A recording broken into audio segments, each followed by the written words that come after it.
నమస్తే, welcome to Bhavat media. ముందుగా headlines.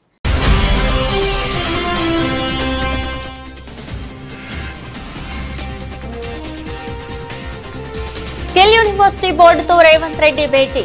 వర్సిటీకి ప్రభుత్వ తరపున 100 కోట్లు కేటాయిస్తామని వెల్లడి.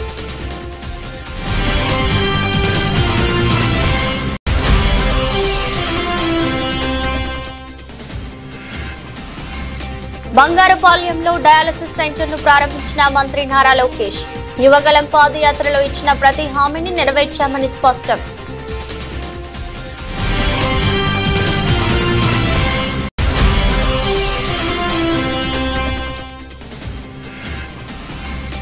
భూమి యజమాని లేదా కౌలు రైతు ఎవరో ఒకరికే రైతు బంధు ఇస్తాం. ఆ ఇద్దరిలో ఎవరికి ఇవ్వాలి అనేది వాళ్ళిద్దరూ మాట్లాడుకుని తేల్చుకోవాలన్న మంత్రి తుమ్మల.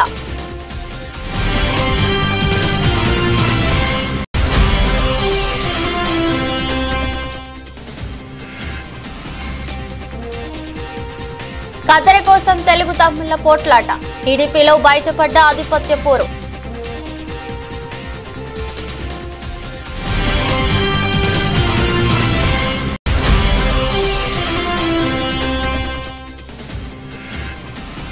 చెన్నై టెస్టు టీమిండియా 376 పరుగులకు ఆలౌట్. అద్భుత ప్రదర్శనతో ఆకట్టుకున్న అశ్విన్, జడేజా.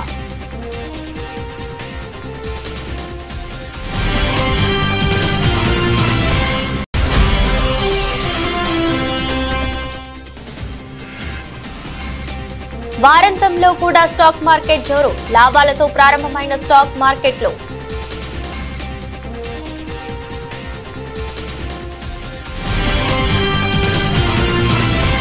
రాష్ట్రంలో కొత్తగా ఏర్పాటు చేసిన తెలంగాణ యంగ్ ఇండియా స్కిల్ యూనివర్సిటీని దేశంలోనే ఆదర్శంగా తీర్చిదిద్దాలని ముఖ్యమంత్రి రేవంత్ రెడ్డి పారిశ్రామికవేత్తలు, అధికారులకు పిలుపునిచ్చారు.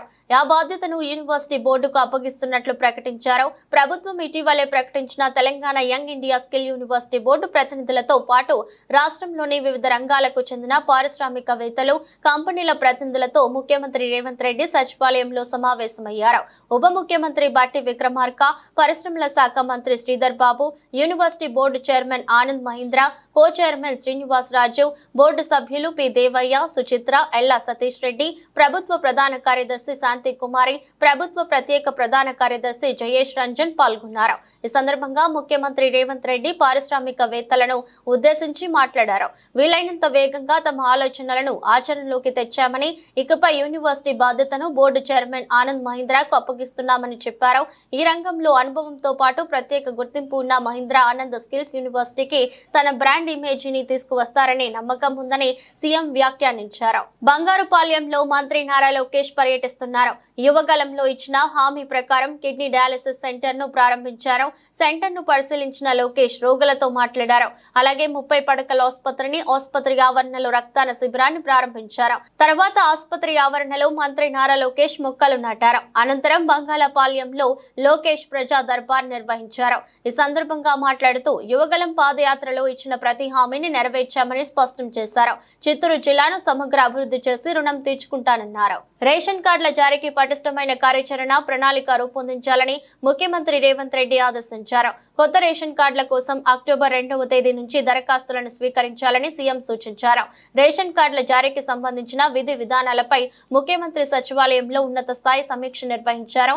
ఈ సందర్భంగా రేషన్ కార్డుల జారీకి సంబంధించి మంత్రులు ఉత్తమ్ కుమార్ రెడ్డి, దామోదర్ రాజనరసింహ, పొంగులేటి శ్రీనివాస్ రెడ్డి అధికారులకు పలు సూచనలు చేశారు. అర్హులందరికీ డిజిటల్ రేషన్ కార్డులు ఇవ్వడానికి సంబంధించి కసరత్తు చేశారు. ఈ అంశంపై త్వరలోనే మరోసారి సమీక్ష నిర్వహించాలని నిర్ణయించారు.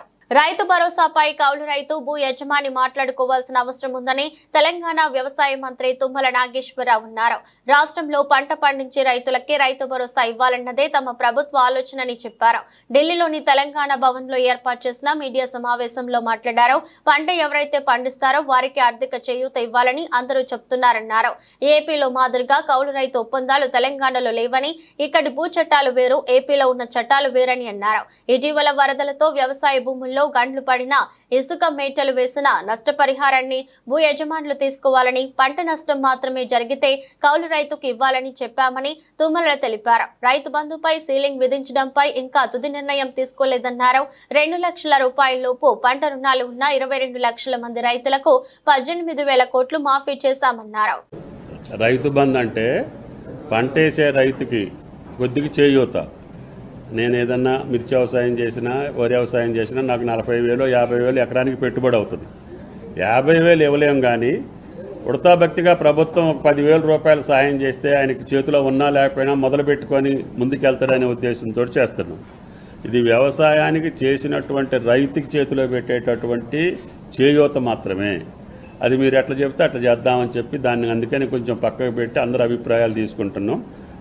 99% కాకుండా 200% చెప్పేది ఏంటంటే పంట వేసినటువంటి రైతుకి ఇవ్వటమే న్యాయం అని చెప్తున్నారు. దాన్నే ఇంప్లిమెంట్ చేయాలనేది కూడా రాష్ట్ర ప్రభుత్వం ఆలోచన. అది కౌలు రైతు మాట్లాడుకోవాల్సిన అవసరం ఉంది. ఆ విషయం కాడనే ఆలస్యం అవుతుంది. తిరుమల లడ్డు ప్రసాదంపై ఏపీ సీఎం చంద్రబాబు చేసిన తీవ్ర ఆరోపణలను టీటీడీ మాజీ చైర్మన్, రాజ్యసభ సభ్యుడు వైవి సుబ్బారెడ్డి ఖండించారు. లడ్డు తయారీలో పందితో నెయ్యిని ఉపయోగించారని, నీచమైన ఆరోపణలు చేశారని, చంద్రబాబు తన వ్యాఖ్యలు వెనక్కి తీసుకోకపోతే చట్టపరంగా, న్యాయపరంగా ముందుకు వెళ్తామని వెల్లడించారు. వైసీపీ పార్టీని బదనాం చేయడానికి దుష్ప్రచారం చేస్తున్నారని మండిపడ్డారు. తాడేపల్లి వైసీపీ కార్యాలయంలో ఏర్పాటు చేసిన మీడియా సమావేశంలో మాట్లాడారు. రాజకీయ దురుద్దేశంతో తీసుకున్న నిర్ణయం కాదని, తిరుమల పవిత్రతను కాపాడుకోవడానికి ప్రపంచ వ్యాప్తంగా ఉన్న శ్రీవారి భక్తుల మనోభావాలు దెబ్బతినకుండా ఉండడానికి న్యాయస్థానాలను ఆశ్రయిస్తామని వెల్లడించారు. అవసరమైతే ఆరోపణలు చేసిన వ్యక్తులపై పరువు నష్టం దావా వేస్తామని హెచ్చరించారు. రాష్ట్రంలోనూ దేశంలోనూ ఉమ్మడి ప్రభుత్వాలు అధికారంలో ఉన్నందున తిరుమలపై చేస్తున్న ఆరోపణలపై ఎలాంటి విచారణనైనా వేసుకోవాలని సూచించారు. చంద్రబాబు నాయుడు గారు ఎవరైతే మాట్లాడారో దీనిపై వాళ్ళు స్పందించాలి. వాళ్ళ దగ్గర ఏమైనా ఆధారాలుంటే నిరూపించాలి.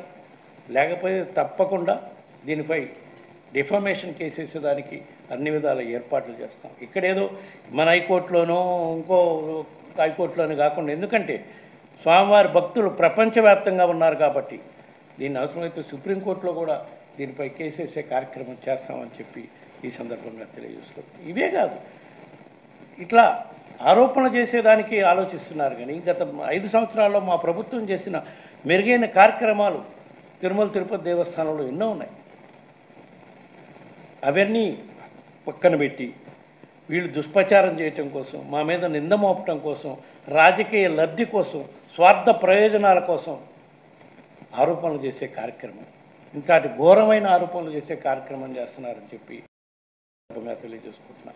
అదేవిధంగా vigilance commission, vigilance and enquiry department అని నోటీసులు ఇచ్చారు మాకందరికీ. మాకు ఇచ్చారు, మిగతా ఆఫీసర్లు కూడా ఎవరెవరికి ఇచ్చారో నాకు తెలియదు.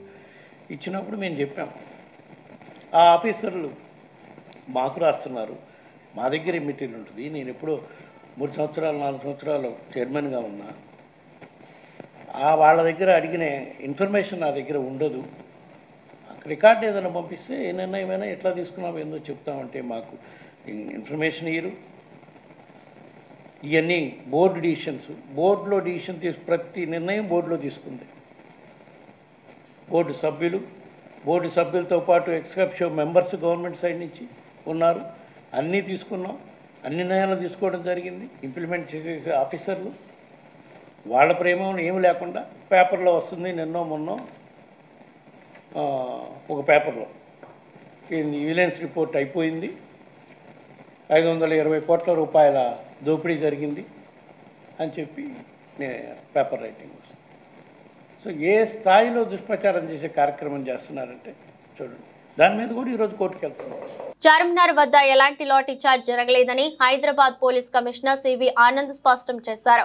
చార్మినార్ వద్ద మిలాద్ నబీ పండుగను ఉద్దేశించి ఏర్పాటు చేసిన డీజే వద్ద షార్ట్ సర్క్యూట్ అయి పక్కనే ఉన్న డీజిల్ ట్యాంక్ దగ్గరికి మంటలు వ్యాపించడంతో ఒక్కసారిగా మంటలు పెరిగాయని, అది అదుపులోకి తేవడం జరిగిందన్నారు. లాఠీ చార్జిని వస్తున్న పుకార్లన్నీ నమ్మొద్దని Hyderabad police commissioner CV Anand తేల్చి చెప్పారు. लाठी चार्ज नहीं है, कुछ नहीं है। यहाँ पर आपको पता है कि एक डीजे में आग लग गई थी, वो एक एक्सीडेंट है। और अगर वो डीजे का जो बैटरी है, अगर वहाँ से आग फैल के डीजल टैंक पे अगर उसको लग जाता तो बहुत बड़ा एक्सप्लोजन होता है। तो प्रोटेक्शन की वजह से, सेफ्टी मेजर्स की वजह से सबको बैरिकेड लगा के थोड़ा दूर रखना पड़ा, और उसको भी तोड़ के अगर थोड़े लोग आगे आए हैं तो उनको रिक्वेस्ट करके पीछे जाने के लिए कहा गया था। तो उसको लाठीचार्ज आप कहेंगे तो वो बुरी बात है, ये पब्लिक के सेफ्टी के लिए किया गया था। Thank you. వినుకొండ పట్టణంలో జూలై 17న జరిగిన రషీద్ హత్య కేసులో కోర్టులో పిటిషన్ దాఖలు చేసినట్లు మాజీ additional advocate general Ponnavolu Sudhakar Reddy తెలిపారు. రషీద్ హత్య మేరకు నుంచి నడిపించిన వారి పేర్లను కేసులో పోలీసులు నమోదు చేయలేదన్నారు. ప్రధాన నిందితుల పేర్లను కేసులో నమోదు చేయాలని వినుకొండ జూనియర్ సివిల్ కోర్టులో పిటిషన్ దాఖలు చేసినట్టు సుధాకర్ రెడ్డి తెలిపారు. సాక్ష్యం మొదటి నుంచి కంప్లైంట్లో గాని సాక్షులు చెప్పినటువంటి వాంగ్మూలంలో గాని దాని ప్రకారం షమీం ఖాన్ను ఆయుబ్ ఖాన్ అనే ముద్దాయిల ప్రోద్బలంతో వారి యొక్క ప్రోద్బలంతో జరిగిన హత్య అని చెప్పబడినా కూడా వాళ్ళకి కేసులో ముద్దాయిలుగా పెట్టలేదు. అది చట్టపరంగా తప్పు కాబట్టి వాటిని ముద్దాయిలుగా చేర్చమని మేము ఈరోజు కోర్టులో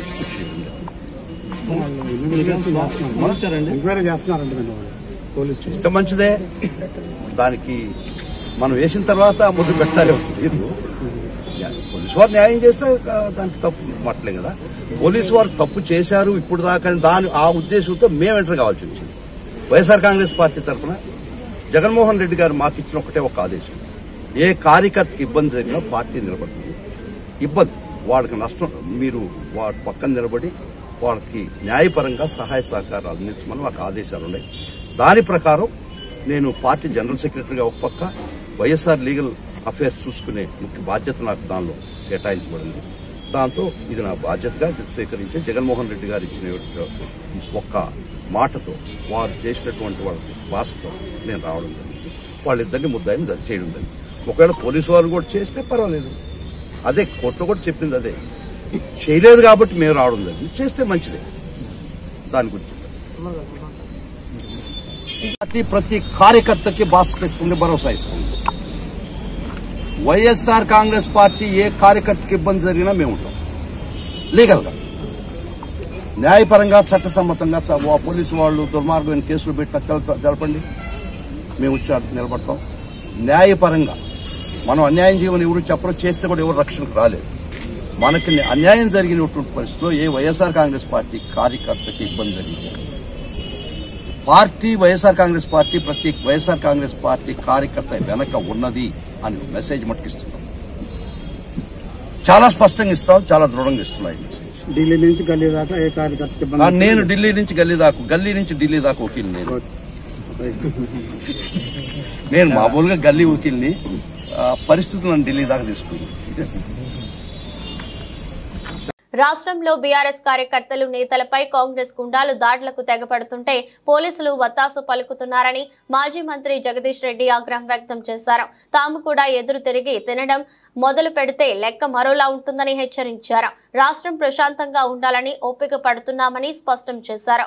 రాష్ట్రంలోని ఇటీవలి పరిణామాలు కాంగ్రెస్ గుండాలపై చర్యలకు పట్టుబడుతూ డీజీపీ జితేందర్ కు బీఆర్ఎస్ ఎమ్మెల్యేలు ప్రశాంత్ రెడ్డి, వివేకానంద, పాడి కౌశిక్ రెడ్డి, డాక్టర్ సంజయ్, సీనియర్ నేత ఆర్ఎస్ ప్రవీణ్ కుమార్ తో కలిసి జగదీష్ రెడ్డి వినతి పత్రం అందజేశారు.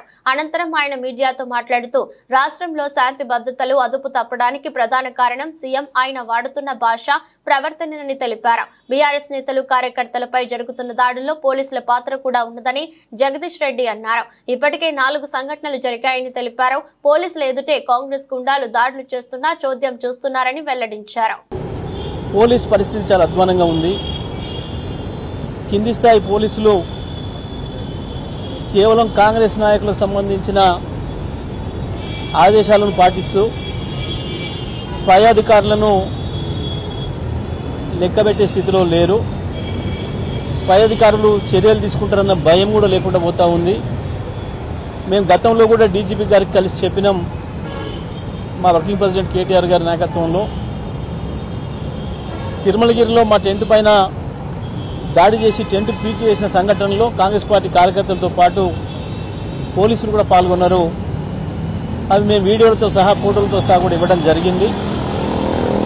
అదేవిధంగా ఖమ్మంలో స్వయంగా మేము 4 మాజీ మంత్రులం, ఎమ్మెల్యేలం, 10 మంది పైగా ఎమ్మెల్యేలు కలిసి అక్కడ వరద బాధితులను పరామర్శించి వారికి మా స్థానిక నాయకులు, మా రాజ్యసభ ఎంపీ గారు వడ్డిరాజు రవిచంద్ర గారు, మా మాజీ మంత్రి అజయ్ గారు, మా మాజీ శాసనసభ్యులు పాలేరు ఉపేందర్ రెడ్డి గారు వారి స్వంత పైసలతోని ఏర్పాటు చేసిన కిట్లను వరద బాధితులకు అందిస్తూ మేము వారి మునిగిపోయిన వారి ఇళ్ళని చూసి వారికి ధైర్యం చెప్పి వస్తున్న క్రమంలో కాంగ్రెస్ పార్టీకి సంబంధించిన కొద్దిమంది గుండాలు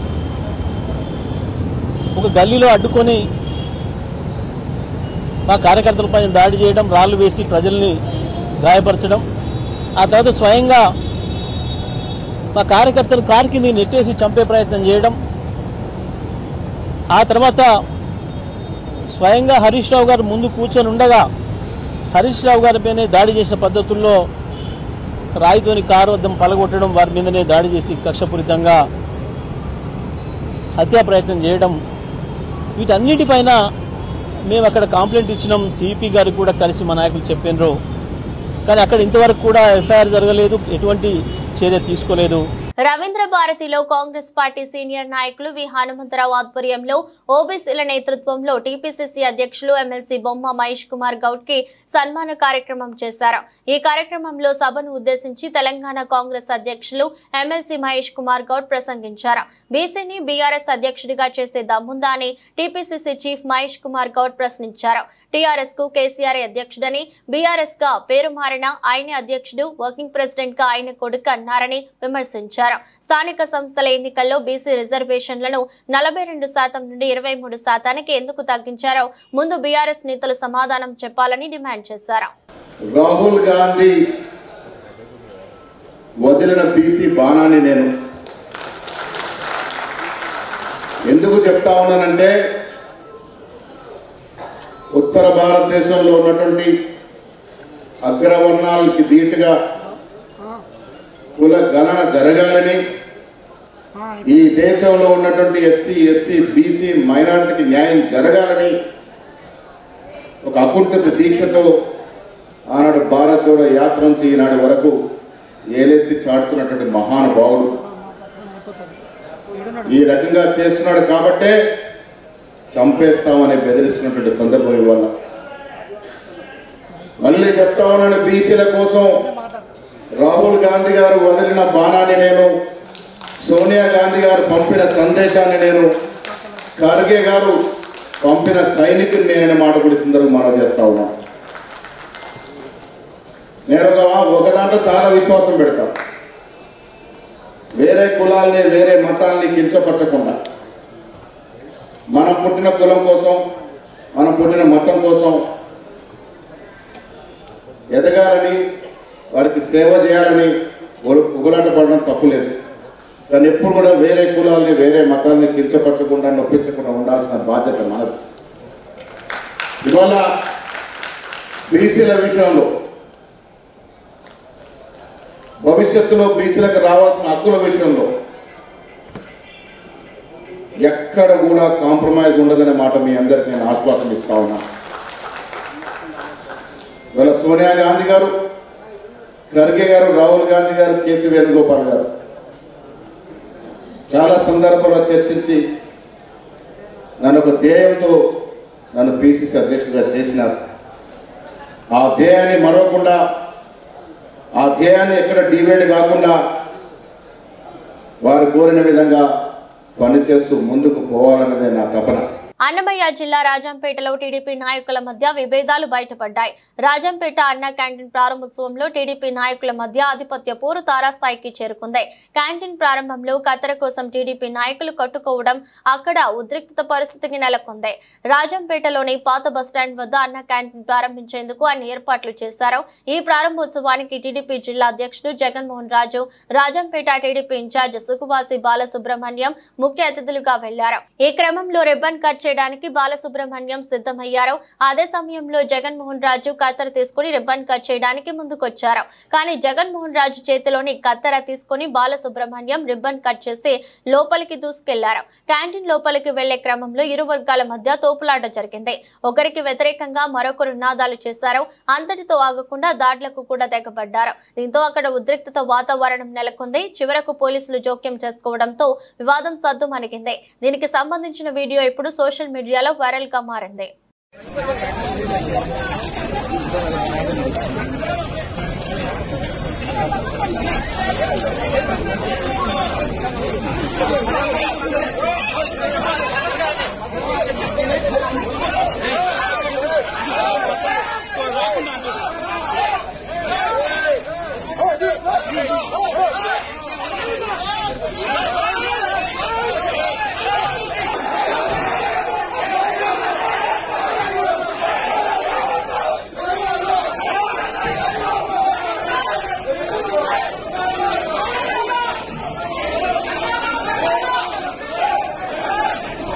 తిరుమల లడ్డు వ్యవహారంపై చిలుకలూరి బాలాజీ అర్చకులు రంగరాజన్ స్పందించారు. శ్రీవారి లడ్డూలో జంతువుల కొవ్వు కలిపారని తెలిసి కోట్లాది మంది భక్తుల మనోభావాలు దెబ్బతిన్నాయి.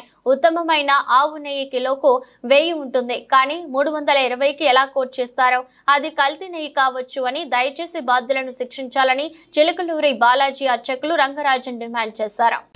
నమస్తే. The last 2 days I am seeing all the reports in the media about the raging controversy on Tirupati Laddu. It is not a controversy. It is directly hurting the sentiments of crores of people like us. Mostly the people who believe in the prasadam, people who believe in the Sanatana Dharma worship of the deity. What has happened is, we have been already saying that the process of tendering, when you purchase items for the Swami, like the ingredients for laddu, you go for a lowest bidder. The moment you go for the lowest bidder, you are asking for trouble. In fact, the best cow ghee today cannot be less than 1000 rupees per kg. How can a person quote 320 rupees?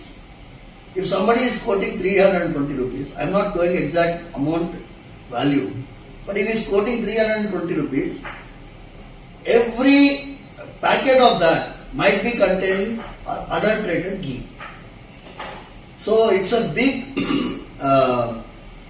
hurting issue. We have to inquire into it and find the culprits and book them to take them to task. Tirumala laddu తయారీలో కల్తీ జరిగినట్లు వస్తున్న ఆరోపణలపై శ్రీవారి ఆలయ మాజీ ప్రధాన అర్చకులు రమణ దీక్షితులు ఆవేదన వ్యక్తం చేశారు. దేవుడి ప్రసాదాల్లో కల్తీ జరగడం విచారకరమని అన్నారు. తిరుమల శ్రీవారి లడ్డు నాణ్యత సరిగ్గా లేదని గతంలోనే అప్పటి చైర్మన్ ఈవో దృష్టికి తీసుకెళ్లాలని రమణ దీక్షితులు తెలిపారు. ప్రసాదాల పరిణామాలు కూడా సరిగ్గా లేవని ఫిర్యాదు చేశానని అన్నారు. కానీ తన తోటి అర్చకుల సహకారం అందించకపోవడంతో తనది ఒంటరి పోరాటం అయిందని అన్నారు. దీంతో తన పోరాటానికి ఫలితం లేకుండా పోయింది. దీనివల్ల 5 ఏళ్లు మహాపాపం జరిగిపోయిందని ఆవేదన వ్యక్తం చేశారు. కూటమి ప్రభుత్వం అధికారంలోకి వచ్చిన తర్వాత తిరుమలను ప్రక్షాళన చేస్తారని ఏపీ సీఎం చంద్రబాబు చెప్పారని గుర్తు చేశారు. దానికి తగ్గట్టుగానే చర్యలు తీసుకున్నారని తెలిపారు. అయితే లడ్డూల తయారీలో కల్తీ జరగడం అనేది అనుకోకుండా బయటపడిందని అన్నారు. పరిమాణాల్లో కూడా మనం కోవిడ్ వచ్చినప్పుడు దాన్ని సగానికి సగం తగ్గించాము, వినియోగం తక్కువ, భక్తులు లేరని చెప్పి. అది కూడా ఒక తప్పే. అప్పుడు కూడా నేను అబ్జెక్ట్ చేశాను. స్వామివారికి ఎంత పరిమాణంలో ప్రసాదాలు తయారు చేసి నైవేద్యం పెట్టాలనేది ఆగమ శాస్త్రం నిర్ణయిస్తుంది. స్వామివారి యొక్క పరిమాణాన్ని బట్టి, దేవాలయం యొక్క పరిమాణాన్ని బట్టి ఇంత ప్రసాదం స్వామివారికి నైవేద్యం చేయాలనేది ఆగమ శాస్త్రం నిర్ణయిస్తుంది. దాన్ని దిట్టం అంటారు. ఆ దిట్టం ప్రకారమే చేయాలి. దానికన్నా ఎక్కువ చేయడానికి ఎటువంటి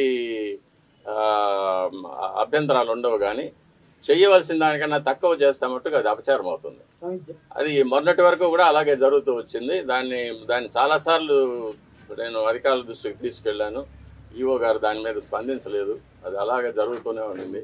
ఇప్పుడు ప్రభుత్వం స్పందించి స్వామివారికి ప్రసాదాలు అనేకంగా తయారు చేసి నాకు తెలిసినంత వరకు మేము కైంకర్యం చేసేటప్పుడు గరుడ సేవ నాడు బంగారు వాకిలి వరకు సుమారుగా ఒక 100 గంగాళాలు ప్రసాదం నైవేద్యం పెట్టేవాళ్ళం. కాబట్టి దానికి అప్పర్ లిమిట్ అనేది లేదు, ఇంతకన్నా ఎక్కువ చేయకూడదు అనేది ఎప్పుడు లేదు. కానీ తక్కువ చేయడం మట్టుకు అపచారం అవుతుంది. దాన్ని ప్రభుత్వం దృష్టికి తీసుకెళ్తున్నాము. అది దిట్టం ప్రకారం స్వామివారికి ఏ వేళల్లో ఎంత ప్రసాదం నైవేద్యం చేయాలనేది దాన్ని తయారు చేసి శుచిగా శుభ్రంగా తాజాగా తయారు చేసి స్వామివారికి నైవేద్యం పెడితే స్వామి ఎప్పుడు ప్రసన్నులు అవుతారో అప్పుడు భక్తులకు అందరికీ కూడా మంచి జరుగుతుంది. రాష్ట్రము దేశం సుభిక్షంగా ఉంటుంది. గ్లోబల్ టెక్ దిగ్గజం యాపిల్ తన ఐఫోన్ 16 సిరీస్ ఫోన్ల విక్రయం శుక్రవారం తెల్లవారుజాము నుంచే దేశవ్యాప్తంగా ప్రారంభమైంది. ఏఐ సాంకేతిక తరహాలో యాపిల్ ఇంటెలిజెన్స్ తో శక్తివంతంగా రూపొందించిన ఈ ఫోన్లను కొనుగోలు చేసేందుకు కొనుగోలుదారులు యాపిల్ స్టోర్ల ముందు బారులు తీరారు. ముంబై, ఢిల్లీతో సహా పలు యాపిల్ స్టోర్ల బయట కొనుగోలుదారులు క్యూ కట్టారు. ఇందుకు సంబంధించిన వీడియోలు ప్రస్తుతం సోషల్ మీడియాలో వైరల్ గా మారాయి.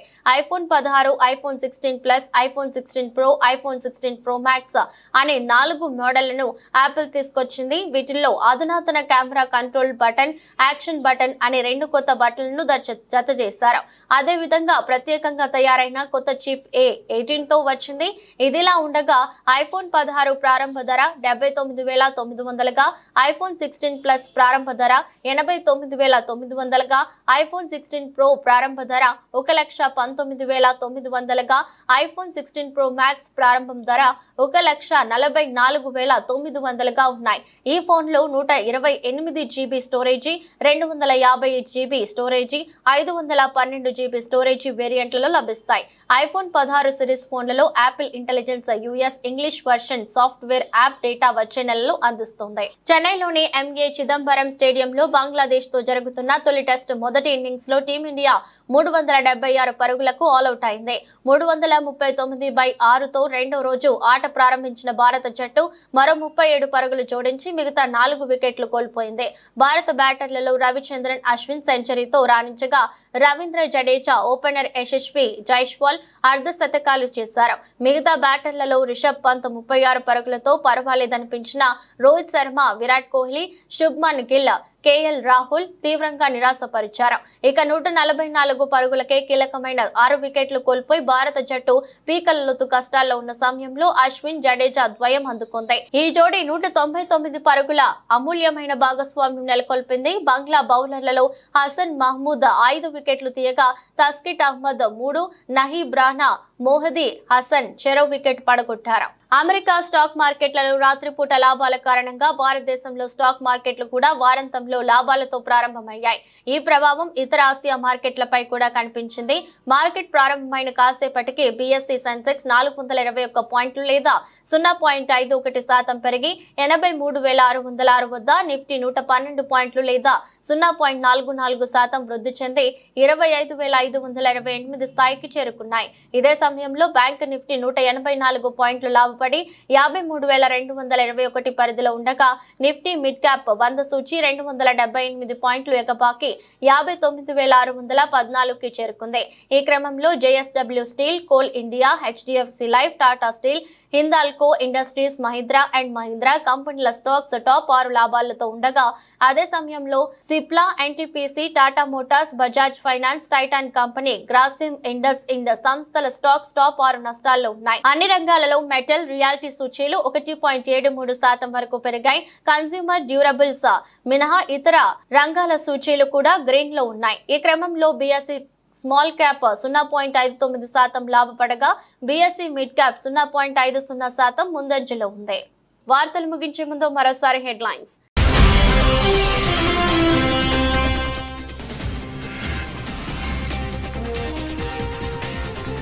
స్కిల్ యూనివర్సిటీ బోర్డుతో రేవంత్ రెడ్డి భేటీ. వర్సిటీకి ప్రభుత్వ తరపున 100 కోట్లు కేటాయిస్తామని వెల్లడి.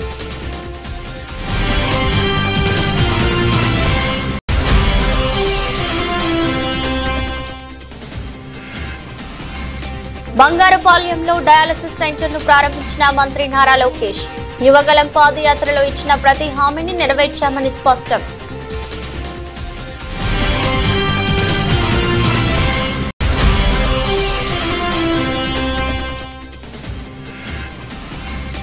భూమి యజమాని లేదా కౌలు రైతు ఎవరో ఒకరికే రైతు బంధు ఇస్తాం. ఆ ఇద్దరిలో ఎవరికి ఇవ్వాలి అనేది వాళ్ళిద్దరూ మాట్లాడుకొని తేల్చుకోవాలన్న మంత్రి తుమ్మల.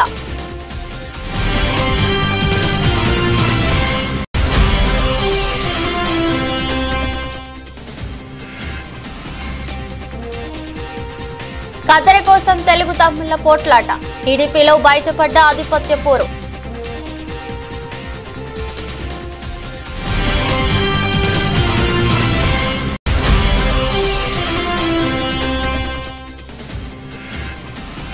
చెన్నై టెస్టు టీమిండియా 376 పరుగులకు ఆలౌట్. అద్భుత ప్రదర్శనతో ఆకట్టుకున్న అశ్విన్, జడేజా.